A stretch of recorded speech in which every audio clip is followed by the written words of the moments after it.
Bună ziua, doamnelor, domnilor, bine ați venit la Salonul Imobiliar București, cea de-a treia și ultima zi a Salonului Imobiliar București, ediția de primăvară. Cea de-a doua ediție va avea loc în perioada 1-3 septembrie, tot aici la Palatul Parlamentului. Discutăm cu dezvoltatori imobiliari, încercăm să-i aducem aici pe scenă să vedem care este, să zic, trendul, care este pulsul pieței, cu ce vin nou pe piață și nu numai. Vorbim și cu partenerii Salonului Imobiliar care au venit astăzi și în aceste zile cu foarte multe oferte și propuneri. Vreau să ne uităm puțin pe zona dezvoltărilor din apropierea Bucureștiului și vreau să vorbim despre un loc special ce are un teren competițional de golf cu 18 găuri. Ne dorim foarte mult și în România are foarte mulți jucători de golf. O să fiți surprinși de numărul de jucători de golf pe care îi are țara noastră. Chiar dacă este un sport scump, este un sport costisitor, este unul extrem de plăcut care aduce oameni de calitate pe terenul de joc. Și în același timp, dezvoltatorii imobiliari cu tradiție din Irlanda, prezenți pe piața din România, au venit și au construit într-o zonă extrem de frumoasă, la Snagov, un ansamblu rezidențial lângă acest teren de golf 18 găuri. Vreau să vorbim cu invitatul meu din Irlanda, este director și acționar al companiei Maplewood Residential, o companie din Irlanda. Îl invit pe Alex Brett alături de mine. Please. Hi and welcome. Thanks, Nancy. Well, Alex, although you're a golf player, you also a developer, and for about 20 years on the Romanian market, on Romanian residential market, did you guys develop now this Bucharest golf area? It's just a big area right now. It's not just only a club. Tell us more about the project, about the Bucharest Golf Club. Can you hear me? Yeah. Yeah. Okay. First of all, thank you for giving us the opportunity, Constantine. We're delighted to be here, and well done on your presentation here today. It's very Thanks. good. We don't have anything like this in Ireland normally. It's, No. no, it's good. It's a good way of kind of explaining what we're trying to do. Yeah. Well, first of all, just who we are. We've been building houses in Dublin for over 40 years, and I've been coming to Bucharest on and off for, I know, nearly 20 years now. Mm-hmm. And I suppose one of the things that struck me about the capital city is that it didn't have a golf course. And when I look around, even A professional big golf court, they had only those small ones. well, yeah, we'd call those sort of pitch and putts or practice facilities. But there was no 18-hole championship golf course. And if you look at cities like Prague, I think Prague has something like 6 golf courses. Budapest has 5 or 6 golf courses. Warsaw, I don't know how many it has. But Bucharest didn't have a golf course. And the other thing that kind of struck me about, spending a lot of time in Bucharest is, I mean, you have great parks. I was just looking at some stats there this morning. Like, I think there's something just under 2 million people in Bucharest. But outside of Bucharest, there's probably another 20% of people live outside the city. In Dublin's about 1.2 million in the city, but there's another 40 to 50% of people live outside the city. So, and that's the area where we specialize in Dublin, is building those suburban housing estates. Like, for example, I live in a village that's something like half an hour by train to the city in Dublin. One of my neighbours is Bono. I got to drop that name there. Nice. But people in Ireland like their front door, their back door, their garden, right? And the other thing that struck me about Bucharest is, while you have your parks, you have your gyms, there isn't the same range of things to do in your leisure time, right?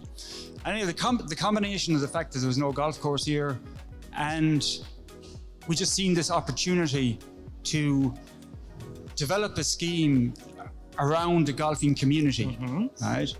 So we were lucky with the land that we identified. It's in Tankabest. It's 24 kilometers from the city centre. And it's quite unusual to get that size of plot. It's 118 hectares. close enough to the city where people would be happy to live, close enough to services like shopping centers and, you know, getting to work and all those things, but at the same time out beside a lake in nature, you know. So I suppose the combination of those things kind of drove us to see an opportunity. So we started designing the golf course 4 or 5 years ago, and we started construction 2 years ago, and I'm happy to say we've completed the golf course at the end of last year. We'll have the 18-hole course open in June, which is in a matter of weeks. Yesterday we had our captain's drive-in where we had over 40 players. We've now got 100 members. So yeah, we're very excited about it, and we think there's a great opportunity there. So golf for Romania is a very nice and very wealthy activity and sport. Also, it's a little bit expensive maybe for most of them, but it has a huge opportunity on this market. How many people are in the club right now? Well, just before I answer that, I mean, one of the questions that we're asking ourselves is how many golfers are there in Bucharest? Right? Now, there are something like 1,000 people registered officially that play golf in Bucharest. And just to put that in context, for a golf course to be successful, you need about 500 members. Right? Like in the UK and Ireland, you have a golf course for maybe every 30,000 people. Right? Now, golf is obviously it's not a popular sport here, right? But we haven't opened the course yet, and we didn't intend to open the course until June of this year. And yet, we took in 120 members, I think. They were clamoring to play golf. As I said, we had our first competition. We actually had our first competition last October, and we had our first of this year yesterday. So we have about 100, to answer your question, we have about 120 members at the moment. But I've no doubt, you know, when you look at the embassies, you look at the businesses around Bucharest, I've no doubt that the membership will fill quite quickly. Do you see that it will grow in the future, like bringing up more people? And tell us also, what's the average age of the golfers in Romania? Well, probably the most established organization behind golf in Europe is the RNA, the Royal and Ancient. And each year they produce figures. And would you believe Romania is the fastest growing area for golfers in Europe? Between 2019 and 2021, the number of golfers increased by, I think, something like 84%, which is a huge increase, you know. And regarding the residential area, how is the project? Describe the project, please. How does it look? What are the facilities except the golf? Okay, well, again, it's a very unique product. And it's not just a unique product for Bucharest. It's actually a unique product for mixing golf and residential together. Like if you go anywhere around Europe, you'll find very nice golf resorts. This isn't a golf resort. This is a golf course very close to the city, which is going to appeal to a range of people. Right? So it's going to appeal to people who want to live there, but it's also going to appeal to people who are visiting, to golfers. And the other thing that we want to do is we want it to be more than just golf.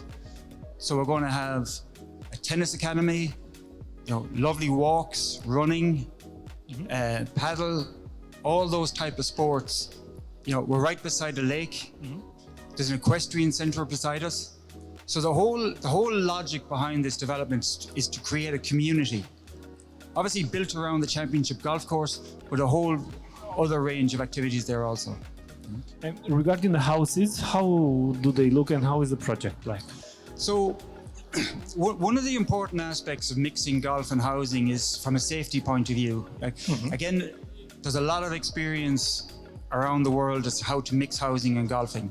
And one of the ways you don't do it is you don't put the houses out in the middle of the golf. It's not safe. Getting hit with golf balls isn't a good way to live. So what we've done is we've created clusters of houses around the course, and we call these villages. Right? So each of these, like for example, the first phase is 75 houses, and it allows us to develop the whole thing in phases. It'll take us 8 to 10 years to get through the whole development. The golf course is finished. We're now at the moment dealing with the services roads, water, etc., electricity, right? And the type of houses that we're building are going to appeal to a range of people. So we have duplex units, we have big detached houses. We have something like over potentially 500 units on the whole estate. So they can't all be mansions, and they're not all going to, certainly if somebody wants a bespoke house on their own, we can do that. But equally, we're going to have a range. So if somebody wants a holiday home, they want a duplex, they're all going to be high quality, own door units. There's no apartment blocks or things like that, right? And the other thing that we're trying to do is to make sure that when people move in, they're not disrupted by future construction. So we have a construction plan where the roads, the services will all be complete for the particular cluster, and then we move on to the next cluster. But it'll take us 8 to 10 years, depending on the demand. Everything is going to be more or less built to order, because while we want to keep the same design across the estate, we also want to give people the opportunity to have their own input into the design. Like one thing I've seen here in Romania a lot, and it's a big issue that we have in Ireland too, is that you have to balance giving people the input into their own houses versus people going off and designing houses that don't fit in. So all the finishings are going to be clinker finish. They're all going to look the same, but they're not necessarily going to be the same size and the same type of house. So that coordination is very important. And obviously there's zoning for a hotel, for a spa, for swimming pools, all that kind of stuff in time. The idea of creating a golf court with a residential housing mixing, like you put it now, like is the project nearby Bucharest, is really important for the market, for the Romanian market, and also for the tourism, because can be in our area, in CE region, it's really important to have a golf court like this and some facilities for the people who wants to come in Romania to even to play golf or to invest, because you say something and I figured out the value of the project is really high, and you will tell us what's the value of the total project, and if you are thinking about some investment opportunities for some investors, why not? Yeah, well, I mean, in broad terms, it's no secret. I mean, a golf course costs, almost 20 million to build. You can't get away from certain costs. Obviously, you've got your irrigation systems, your greens, your tees. You don't have to be a genius to work that out. One thing that excites me about this development, and one of the reasons that people ask me as an Irish person, why are you getting involved in building a golf course in Bucharest? One thing, I've been in the property business, first in finance and building for 20, 30 years, and we sell a lot of stuff. This is an asset that I think in time will be very valuable. Right? I use an analogy for the guys here. If you go down to southern Portugal, and I used to go down there windsurfing 20, 30 years ago, and land was cheap, houses were cheap. Then somebody built Quinta del Lago, built, 10 golf courses. Some of the houses down there sell for 15 million. Why? Because they're on golf courses. I think if you go forward 8 or 9 or 10 years, when this golf course develops, the properties that are going to be here are going to be very unique. Like I will have one, for example, right? Like when you get a house over the first fairway, which is where phase 1 is now, there is not going to be another house in Bucharest overlooking that fairway. You're beside a lake, you're near the clubhouse, and I think the people who invest now are actually going to do very well out of these houses. We have to sell them. We have to obviously, return our investment. It's an asset that I'm sorry, if I could hold them all, I'd hold them, because I do think in time they will be a very valuable asset. And as we haven't even opened yet, and we launched, I think, 30 or 40 houses, and we sold 20 of them, and we'll start constructing those houses now very soon. And they're beautiful houses overlooking the first and the sixth fairway. They'll be beside the clubhouse. As I said, you're 24 kilometers from the city centre, you're 14 kilometers from the boundaries of the city. I think it'll be a very unique investment. What's the price of a house over there? Well, so it's been very difficult for us to actually price these houses, right? So the way we did it was we looked at the comparisons as best we could, and we priced them based on making a margin. We couldn't price them based on the market because there is no similar market in Bucharest. You don't have market around to compare it. Yeah. So true. in my opinion, I think the prices are reasonable. I think for a villa, it starts off at 320,000. Right? But obviously, if somebody wants, to build a mansion there, it'll go up. And I think it works out at something like 2,000 euros a square meter on average. That's our current target. But as I sit here today, I have no doubt that in future phases, and when people see those first houses and where they are, I've no doubt that they will appreciate in value. But I'm also conscious that we have we have 400 to 500 units, so we have to price them where we obviously want to sell them. We want to move. We want people to move in. We want to build that community. That's important to us because we're not just here for the short term. We're going to continue to own the golf course after this is finished, and the hotel that's there and the clubhouse. So we want to make sure that it's done properly and the people that are there are happy. For sure, I see that in that area there is a lot of opportunity, and as I'm looking back in the past to one of the projects that are outside of Bucharest, in Corbeanca especially, it happened almost the same thing. They created that community area, and now the prices went so up in 15 years, something incredible. So I guess there will be the scenario that you're telling me about, and a lot of investors will come in Tâncăbești, where is the golf course, to buy houses. It's really interesting to see how you really manage to create a new market through sport. Although you're a golf player, you're having surf, you're doing a lot of sport, and on a daily basis we have residential apartments and houses nearby a shopping center, nearby a mall. We don't have such a residential development by combining the housing and the sport activities as you want to do. So you bet on this type of profile business, like combining sport with housing and bringing community through sport.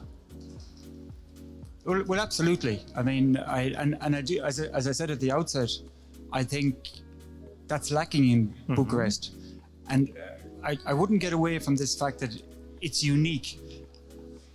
And okay, somebody else might come along and do something similar, but I just don't see it. I don't see it happening on a big scale. So somebody who comes in and invests, I think that they're going to own a very unique asset for a long time. And yes, I think this mixture of working and living is very important. As I said at the outset, I think it's something that's lacking in Bucharest. I think it was happening anyway, and the pandemic brought it forward. People realized you don't have to come into the city every day of the week. You don't have to be in the city at 8 o'clock in the morning, 7 o'clock in the morning. I noticed the traffic here is getting worse, right? But people's jobs, like I used to work in banking, I get up every morning, go into the city centre. I stopped doing that in 2003. There's no need to do it, And people actually aren't motivated. In fact, I was listening to an interview last week at a company in Dublin who have gone to a 4-day week. They still pay people for working for the 5 days, but they're actually more productive now because it's a better lifestyle for the people. And do you think this 4-day week will come here, and also in Romania? Do you see it can be implemented? I wouldn't get caught up in whether it's 4-day or 5-day, but I would, because different businesses. I mean, obviously, if you have a restaurant or you have something where you need people facing a customer, you can't shut down once a week, Sure. So every business is different, but I think that flexibility has to be there in the workforce. So it isn't a thing whether it's 4 or 5 days. It's giving the people the flexibility that they're not spending their life sitting in a car, right? And you might say to me, well, but isn't that what you're doing, Alex? You're forcing people to live outside the city. And I said, no, we can get people working on our estate. We will have pods, we'll have offices. I don't want people working in their bedrooms. But we'll have facilities on site, allow people to work, away from the home, but equally they don't have to spend half an hour in a car, or they can wait till the traffic dies down and go into work afterwards. And so in this way, this flexibility of workforce will help the residential market. Oh, absolutely. I mean, one of the things that gave me the encouragement to start the development was the pandemic. In fact, we started the development 2 years ago in the height of the pandemic. It was great from point of view coming over here because there's nobody on the airplanes. So easy and fast and safe to Exactly. travel. Well, it was a nice discussion, Alex. Brett, thank you for being here with us today, and congrats for the project, for the Bucharest Golf Club. Amazing project nearby Bucharest for all the golfers, and not either, because in our region a lot of golf players are coming to play even at Teodora Golf. Even they go to Bulgaria to play in Baltic and those areas where are those facilities amazing. Why not? They can come in the future nearby Bucharest. Absolutely. That's nice. Thank you so much. It was Thank a you, pleasure. Constantine. Thank you very much. Right, and well done on your